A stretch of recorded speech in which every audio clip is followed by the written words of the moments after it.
할렐루야 찬양대 찬양을 주님께서 기뻐 받으신 일로 믿습니다. 이 시간 이 자리에서 또 각자의 자리에서 예배하는 모든 분들에게 하나님의 평강이 함께 하기를 빕니다. 오늘 본문의 장소 배경은 예루살렘 성전입니다. 갈릴리에서 사역을 하시던 예수님은 예루살렘으로 올라오셔서 아버지 하나님의 인도하심을 따라서 그분의 일을 하셨습니다.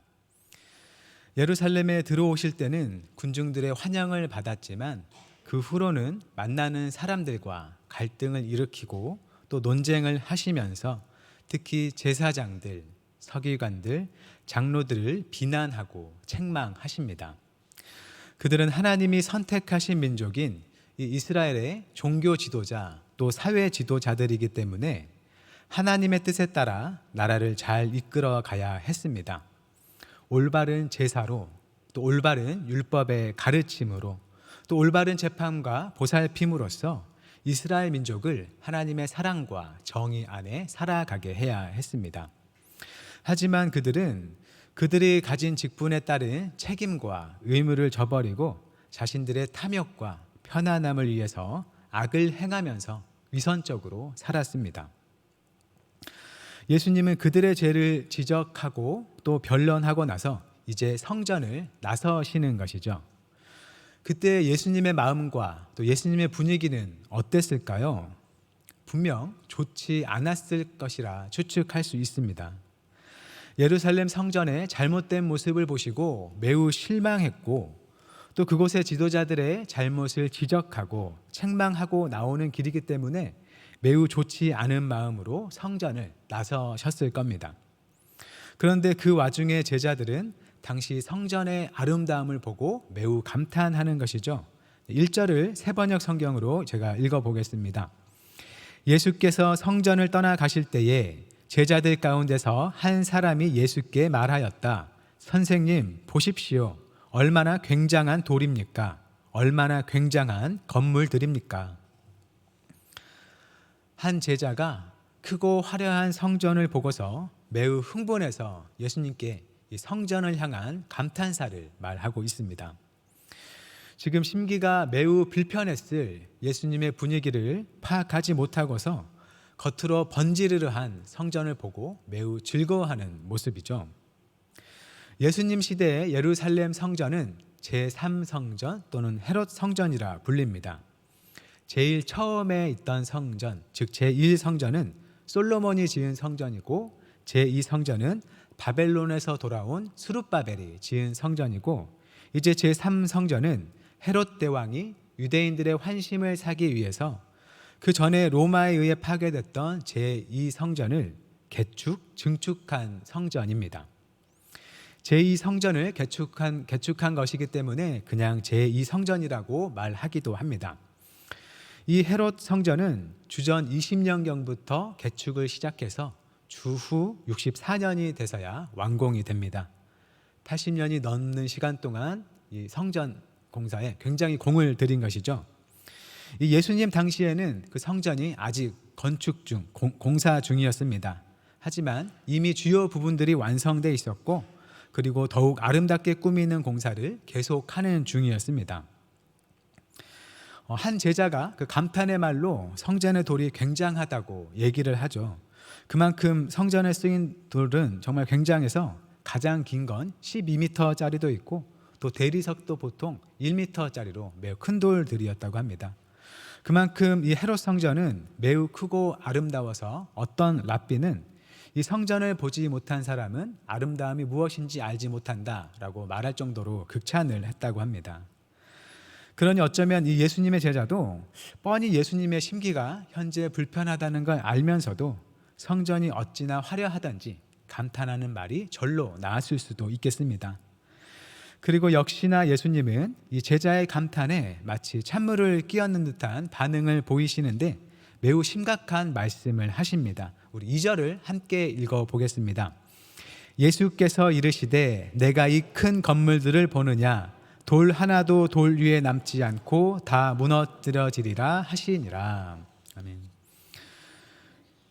예수님은 방금 제자가 매우 감탄하고 칭찬했던 성전이 돌 하나도 돌 위에 남지 않고 무너질 것이라고 말씀하십니다. 앞으로 이 성전이 어떻게 될 것인지에 대한 예언을 하시는 것이죠. 제자들은 생각지도 못했고 또 당시에 아마도 모든 사람들이 전혀 예상하지 못했을 일을 말씀하십니다. 누군가는 지금 성전이 점점 화려해지고 또 아름다워지는 게 다 자기들의 하나님의 영광을 나타낸다면서 그렇게 성전이 더 아름다워지도록 허락하시는 하나님께 감사를 드렸을 수도 있습니다. 그런데 예수님께서는 그 성전이 돌 하나도 돌 위에 남지 않을 만큼 아주 처참하게 무너질 것이라 말씀하시는 것이죠. 이 성전은 어떤 곳인가요? 기본적으로 성전은 하나님께서 임재하시는 곳입니다. 성전에서는 하나님을 향한 제사가 이루어지고 제사를 통해서 사람들은 하나님과의 관계를 회복하고 유지하면서 하나님 앞에 정결하고 또 거룩하게 살아야 했습니다. 제사장들은 제사를 드릴 뿐만 아니라 이스라엘 백성들에게 하나님의 율법을 잘 가르쳐서 하나님의 뜻에 따라 살게 해야 했습니다. 그래서 이 성전은 좁게는 이스라엘이 하나님 앞에 바로 살도록 하는 일에 그 중심에 있었고, 넓게는 이스라엘에 임하신 이 하나님의 영광을 이방 세계에도 나타내는 제사장 나라로서의 그 역할의 중심에 있었습니다. 유대인들에게 있어서 무엇보다 성전은 하나님과 이스라엘의 오랫동안의 관계를 상징했습니다. 당시 유대인들에게는 자신들은 하나님의 선택받은 백성이라는 자부심이 있었고, 또 그 관계를 잘 보여주는 이 성전을 매우 자랑스럽게 여겼습니다. 거기다 그들이 가진 성전이 현재 화려하게까지 하니 비록 지금 로마의 지배 아래 살아가던 때일지라도 민족적 자부심을 갖고 있었습니다. 이스라엘은 사방이 다신교로 둘러싸인 환경에서도 유일신 여호와 하나님을 고집하는 민족이었습니다. 그래서 그들은 자기네가 하나님 앞에서 잘 하고 있다고 스스로를 평가했습니다. 그런데 예수님께서 이 성전을 보실 때의 생각은 매우 달랐습니다. 친히 예루살렘에 오셔서 보신 성전은 그 외관은 화려했을지라도 그곳에서 일어나는 일들은 타락할 대로 타락해서 앞서 마가복음 11장에서 예수님은 이 성전이 강도의 소굴이다라고 말씀하셨습니다. 이 성전이 하나님을 참되게 예배하고 기도하는 곳이 아니라 남의 것을 빼앗고 해를 끼치는 악한 장소가 되었다는 것이죠. 그때 예수님은 성전에서 장사하는 사람들을 내쫓고 또 그들의 물건을 뒤집어 엎는 일을 하시는데, 그 일은 성전을 깨끗하게 하신 일이라기보다는 앞으로 성전이 이처럼 망가질 것이라는 걸 보여주는 예언적인 행위였습니다. 하나님 앞에 타락한 장소가 되어버린 이 성전이 언젠가 무너질 것이라는 예고를 행동으로 보여주신 것이죠. 그리고 이제는 말을 통해서 이 성전이 무너질 것이라 예언을 하시는 겁니다. 예수님에게 지금의 성전은 이스라엘이 세상에 하나님을 나타나야 하는 책임이 있음에도 불구하고 그 일에 실패하고 매우 타락했다는 것을 보여주는 곳이 되었습니다. 겉으로 볼 때는 하나님께 제사를 드리고 또 하나님의 이름을 일컫는 곳이지만 실은 하나님을 무시하고 사람들이 가진 하나님을 향한 신앙을 이용해서 희생제물 장사를 하며 백성의 고혈을 착취하는 곳입니다. 결정적으로 성전의 중심 세력들인 제사장들, 또 그들과 결탁한 서기관들, 장로들은 그들이 이스라엘에서 차지하는 위치만큼 그 누구보다 하나님의 아들 예수 그리스도를 알아보고 또 맞아들여야 할 자들이었습니다. 그런데 오히려 그들은 예수님을 배척하고 대적하면서 죽일 음모를 꾸미고 후에 그 일을 수행합니다. 그래서 여기서 성전은 단지 건물을 가리키는 것이 아니라 하나님의 성전을 가지고서 자부하는 만큼 하나님의 뜻을 잘 따라야 함에도 불구하고 오히려 반대로 하나님이 보내신 그리스도를 거부하고 대적하는 당시 유대 권력자들, 또 그와 함께하는 자들, 또 그와 같이 예수님을 거부하는 모든 것을 상징하는 것으로 볼 수 있습니다. 예수님께서 성전이 무너질 것이라 말씀하신 것은 단지 예루살렘에 있는 그 물질적인 건물이 무너질 것이라는 의미를 넘어서 그 성전이 마땅히 지녀야 할 역할에서 변질된 것과 관련한 하나님을 대적하고 있는 모든 것이 하나님의 심판을 받게 될 것이라는 말씀입니다. 현재 성전은 유대인들 스스로의 생각과는 다르게 당연히 하나님을 모셔야 함에도 불구하고 하나님을 거부하며 반대하고 있고, 그래서 하나님의 진노가 쌓여 있는 곳, 하나님께서 심판하실 곳입니다. 하나님께서는 더 이상 성전으로서의 제 역할을 하지 못하고 있는 이 예루살렘의 성전을 무너뜨리시고 그 역할을 제대로 감당할 새롭고 완전한 성전을 준비하십니다. 그 성전이 바로 예수님입니다. 이제 예수님과 제자들은 성전을 떠나서 감람산에 갑니다. 3절 말씀입니다. 예수께서 감람산에서 성전을 마주 대하여 앉으셨을 때에 베드로와 야고보와 요한과 안드레가 조용히 묻되, 예수님께서 감람산에서 성전을 마주 대하여 앉으셨습니다. 감람산은 성전보다 높아서 성전의 경치를 한눈에 내려다볼 수 있었다고 합니다. 예수님께서 성전을 마주 대하여 앉으신 모습은 예수님께서 이 성전을 한눈에 내려다보신과 더불어서 예수님이 성전을 좀 대립해서 바라보시는 그런 느낌을 줍니다. 아마 예수님의 마음에는 저 성전이 멀리서 조망할 때 그 모습이 화려한 만큼 그 안에서 이루어지는 일들도 다 좋았으면 하는 탄식하는 마음이 있었을 것 같습니다. 이때 4명의 제자가 예수님께 여쭙니다. 우리 함께 4절 말씀을 읽어보겠습니다. 우리에게 이르소서, 어느 때에 이런 일이 있겠사오며 이 모든 일이 이루어지려 할 때에 무슨 징조가 있사오리이까? 여기서 제자들이 말하는 이런 일, 이 모든 일은 무엇을 가리키나요? 앞서 예수님께서 말씀하셨던 성전이 무너지는 일을 가리키고 있습니다. 제자들은 성전에서 나갈 때 예수님께서 이 성전이 무너질 것이라 하시는 그 말씀을 들었지만 그 자리에서 궁금한 것을 바로 여쭙지는 못했습니다. 자리를 옮겨서 예수님이 성전을 바라보고 계실 때 그때야 그 얘기를 다시 꺼내는 것이죠. 아마도 성전에서 이 감람산으로 오는 동안에 제자들은 성전이 무너질 것이라는 예수님의 말씀에 대해서 두려운 마음으로 자기들끼리 서로 얘기를 나눴을 겁니다. 이제는 다 함께 같은 마음으로 성전이 무너지는 일에 관해 예수님께 여쭙고 있는 것이죠. 이 제자들의 질문을 좀 더 와닿게 듣기 위해서 다르게 표현해 보는 것도 좋을 것 같습니다. 이렇게도 말할 수 있겠습니다. 주님, 저렇게 건재한 성전이 무너질 거라고요? 아마 당장은 아닐 듯한데 그러면 언제 무너지는 건가요? 대충 어떤 일이 있으면 그 일이 일어날 줄 알고 우리가 대비를 할 수 있을까요? 우리에게 말씀해 주십시오.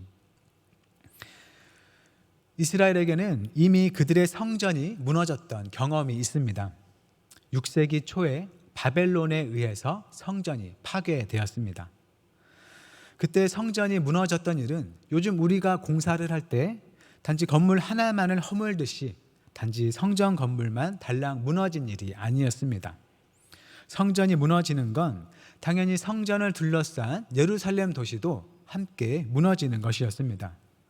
도시가 함락되고 그곳에 살던 많은 사람들이 죽고 재산을 빼앗기고 또 포로로 끌려가는 일이 있었습니다. 무엇보다 두려운 건 이 성전이 무너지는 것은 하나님의 심판을 의미한다는 것입니다. 이스라엘은 과거에 아수르에 멸망당하고 바벨론에 멸망당한 일을 하나님의 심판으로 반성합니다. 구약 성경의 역사가 바로 그것을 보여주고 있죠. 이스라엘 권력자들의 죄악 그리고 백성들의 죄악 때문에 이스라엘이 망하고 성전도 무너졌다는 것입니다. 성전에 계신 하나님께서 바벨론의 신보다 약해서 그들이 멸망하고 성전이 무너진 게 아니고 하나님께서 죄악된 이스라엘을 벌하시는 수단으로 바벨론을 사용하셨다는 겁니다. 하나님께서는 스스로 영광을 받으시고 또 그분의 성전도 스스로 지키시기 때문에 그분의 성전이 무너진다는 것은 곧 하나님이 그 성전을 버리시고 심판하신다는 것을 의미합니다. 도무지 피할 수 없는 재앙이 되는 것이죠. 그래서 성전이 파괴된다는 것은 그 땅에 사는 사람들에게도 고난과 죽음을 가져오는 것이기 때문에 제자들은 성전이 파괴되는 일을 가져올 여러 재난에 대해 염려하고 두려워하며 그때가 언제일지를 여쭙고 있는 것입니다. 예수님께서는 이제 5절부터 쭉 이런 제자들의 질문에 대해 답을 잘 해주십니다. 예수님께서는 성전이 파괴되는 날까지 생길 일들에 대해서 알려주시고 또 제자들이 그 상황에서 어떻게 해야 하는지를 가르쳐 주십니다. 여기서 우리가 계속되는 예수님의 말씀을 보면서 우리의 염두에 두어야 할 것은 예수님의 말씀은 바로 당시에 있던 예루살렘 성전이 언제 무너질지에 대한 답변이라는 것입니다. 난리와 지진과 기근과 박해 등 여러 무서운 묘사들이 나오는데 그게 모두 이제는 과거에 있었던 성전이 파괴된 일에 관한 설명들이라는 겁니다. 당시 제자들에게는 앞으로 있을 일에 대한 말이지만 지금 우리에게는 미래가 아니라 이미 지나간 과거의 일들이라는 것이죠. 5절과 6절 말씀을 제가 읽겠습니다. 예수께서 이르시되 너희가 사람의 미혹을 받지 않도록 주의하라. 많은 사람이 내 이름으로 와서 이르되 내가 그라하여 많은 사람을 미혹하리라. 때가 되면 많은 사람이 자기가 그리스도라면서 사람들을 미혹할 것이라고 합니다. 여러 사람이 자기가 그리스도라고 주장한다는 말은 그때가 되면 예수님께서 제자들과 함께 계시지 않을 것이라는 것을 암시하는 겁니다. 주님께서 그들과 함께 계시지 않은 상황에 제자들은 예수님의 이름을 이용하는 거짓 그리스도에게 속지 않도록 주의해야 하는 것입니다. 이제 7절과 8절입니다. 난리와 난리의 소문을 들을 때에 두려워하지 말라. 이런 일이 있어야 하되 아직 끝은 아니니라. 민족이 민족을, 나라가 나라를 대적하여 일어나겠고 곳곳에 지진이 있으며 기근이 있으리니 이는 재난의 시작이니라. 난리의 소문을 듣거나 또 난리가 날 수도 있겠지만 그것이 성전이 파괴되는 때는 아닙니다. 민족이 또 나라가 서로 대적하고 곳곳에 지진이 일어나고 또 기근이 드는 일도 있겠지만 이것은 그저 재난의 시작일 뿐입니다. 성전이 무너질 일에 대한 징조가 이제 시작된다는 것이죠. 8절 끝에 나오는 이 재난이라는 단어를 세번역 성경에서는 여성이 해산할 때 겪는 진통이라고 번역했습니다. 그리고 영어 성경 NIV 성경은 이 단어를 또 진통으로 번역했습니다. 진통은 아기를 낳을 때 겪는 고통입니다. 그렇기 때문에 진통 뒤에는 아기가 태어나죠. 전에는 없었던 새로운 생명이 생겨나는 것입니다. 성경에서는 어떤 새로움이 오기 전에 겪어야 할 고난이나 수고를 해산의 고통으로 표현하는 경우가 있습니다. 그런 이미지에 익숙한 바울도 갈라디아서에서 자신이 갈라디아 교인들을 위해서 해산하는 수고를 한다라고 표현하는 것을 볼 수 있습니다. 이렇게 새로움을 가져오는 해산의 이미지가 유대인들에게 익숙한 것이죠. 그래서 예수님께서도 여기서 해산의 이미지를 사용하면서 지금 예루살렘 성전이 무너지는 일이 단지 이스라엘의 비극으로 끝나는 일이 아니라 그 뒤에는 새로운 시대가 열릴 것을 말씀하고 계시는 겁니다. 이는 진통의 시작이니라. 현재 예수님을 대적하는 세력을 상징하는 이 성전이 무너지는 일은 그것으로 끝이 아니라 참된 성전으로서의 역할을 감당할 새 성전의 시대가 오는 과정이 된다는 것입니다. 이제 9절부터 13절까지는 예수님의 복음 때문에 제자들 또 예수님을 믿는 사람들이 박해를 받을 것에 대해 말을 합니다. 공회에 끌려가고 또 매를 맞고 자기들이 믿고 있는 복음에 대해서 권력자들 앞에서 변명해야 되는 상황이 생깁니다. 예수님의 이름 때문에 미움을 받고 심지어는 가족끼리 서로 죽이는 불화가 생기기도 합니다. 성전으로 대변되는 이 예수님을 대적하는 세력이 계속해서 예수님을 대적하면서 그분을 따르는 자들을 박해할 것이라는 말씀을 하는 것이죠. 여전히 성전의 세력은 예수님을 거부하고 그들이 가진 힘으로 믿는 자들을 핍박합니다. 하지만 예수님은 제자들이 끝까지 견디도록 격려합니다. 우리 13절을 함께 읽어보겠습니다. 또 너희가 내 이름으로 말미암아 모든 사람에게 미움을 받을 것이나 끝까지 견디는 자는 구원을 받으리라. 아멘. 박해에 대한 힘겨운 인내 끝에 그들을 위한 구원이 기다리고 있다는 겁니다. 그리고 이제 14절은 성전이 파괴될 때가 임박했다는 일종의 신호를 알려주면서 이제는 견딜 것이 아니라 도망가야 한다고 그 방법을 가르쳐 주십니다. 14절 말씀도 함께 읽어보겠습니다. 멸망에 가증한 것이 서지 못할 곳에 선 것을 보거든 읽는 자는 깨달을진저 그때 유대에 있는 자들은 산으로 도망할지어다. 아멘. 멸망에 가증한 것이 서지 못할 곳에 선 것. 이것은 아마도 거룩해야 할 성전에 그곳에는 있어서는 안 될 어떤 부정한 것 또는 어떤 부정한 사건이 생겨난 것으로 우리가 추측해 볼 수 있습니다. 가령 성전 안에 이방신의 신상이 세워진 걸 생각해 볼 수 있겠죠. 하지만 이 말이 정확히 무엇을 가리키는지는 우리가 알기 어렵습니다. 하지만 당시의 제자들에게는 아마 이해가 됐고 하나의 신호가 되는 일이었겠죠. 제자들이 그것을 본 때에는 이제는 견딜 것이 아니라 도망가야 하는 것입니다.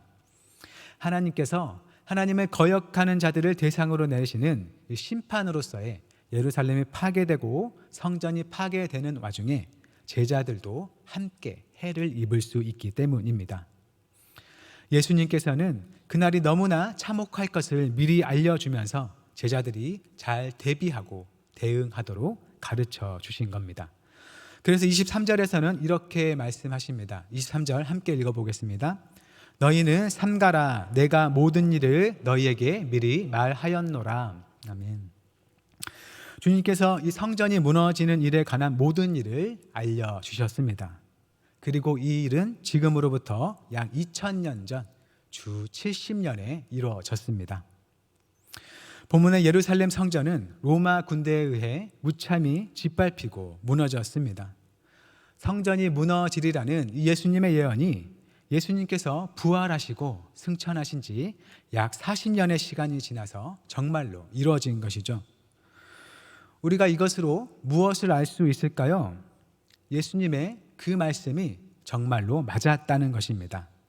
예수님은 정말로 하나님께로 보냄받은 참 그리스도시라는 게 나타났다는 것이죠.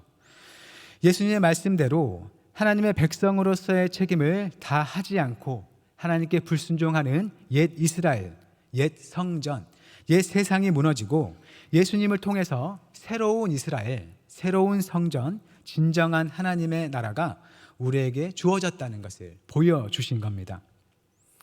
성전이 무너진 일은 자신의 기능을 다 하지 못하는 옛 성전이 예수님의 예언대로 하나님 앞에 무너지고 이제는 성경이 우리에게 말하는 바와 같이 예수님께서 우리의 새로운 참 성전이 되셔서 하나님께로 이르는 길이 되어 주셨음을 보여주는 겁니다. 복음서들은 이것을 증언합니다. 마태복음과 마가복음, 누가복음 이 세 복음서에는 예수님이 돌아가실 때 성소의 휘장의 가운데가 찢어졌다는 것을 말합니다. 사람과 하나님을 가로막던 휘장을 예수님께서 십자가 죽음으로 찢으셔서 하나님께 이르는 길이 되어 주신 겁니다. 히브리서 10장 20절 말씀을 함께 읽어보겠습니다. 그 길은 우리를 위하여 휘장 가운데로 열어놓으신 새로운 살 길이요 휘장은 곧 그의 육체니라. 아멘. 그리고 요한복음은 직접적으로 예수님이 하나님의 성전 되심을 말합니다. 2장 말씀입니다. 예수께서 대답하여 이르시되 너희가 이 성전을 헐라 내가 사흘 동안에 일으키리라. 그러나 예수는 성전된 자기 육체를 가리켜 말씀하신 것이라. 겉보기에 영광스러웠던 옛 성전은 이제 무너지고 없지만 하나님은 새로운 성전 예수님을 주셔서 우리가 예수님을 통해서 하나님을 만나고 하나님 앞에 하나님 안에 살게 해 주셨습니다. 본문에 언급된 성전 파괴의 예언이 이미 이루어진 일을 통해서 우리가 알 수 있는 것은 예수님을 대적하는 모든 것들, 하나님의 뜻을 따르지 않고 저항하는 모든 것들이 결국은 무너진다는 것입니다. 예수님이 책망하셨던 그 유대 지도자들의 잘못이 그냥 방치되지 않고 세월이 지나 하나님의 때에 심판을 받았습니다. 지금도 하나님의 뜻에 거스르는 많은 것들이 사람들이 부러워하거나 또 욕망하는 모습으로 세상에 있는 것을 보게 됩니다. 잘못된 방법으로 재물을 모으고 또 다른 사람들을 지배하고 억압하고 또 하나님 없이 살아가는 것들이 겉으로는 좋은 삶으로 포장돼서 사람들을 현혹합니다.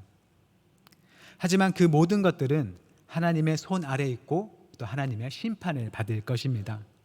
우리는 그것을 두려움으로 볼 줄 알아야 하고 혹 그것에 빠져 있다면 속히 나와서 새로운 길을 열어주시는 주님께 나아가야 함을 기억해야 합니다. 이제 말을 맺겠습니다. 예수님의 예언대로 옛 성전은 무너지고 참 성전이신 예수님께서 우리와 함께 하십니다.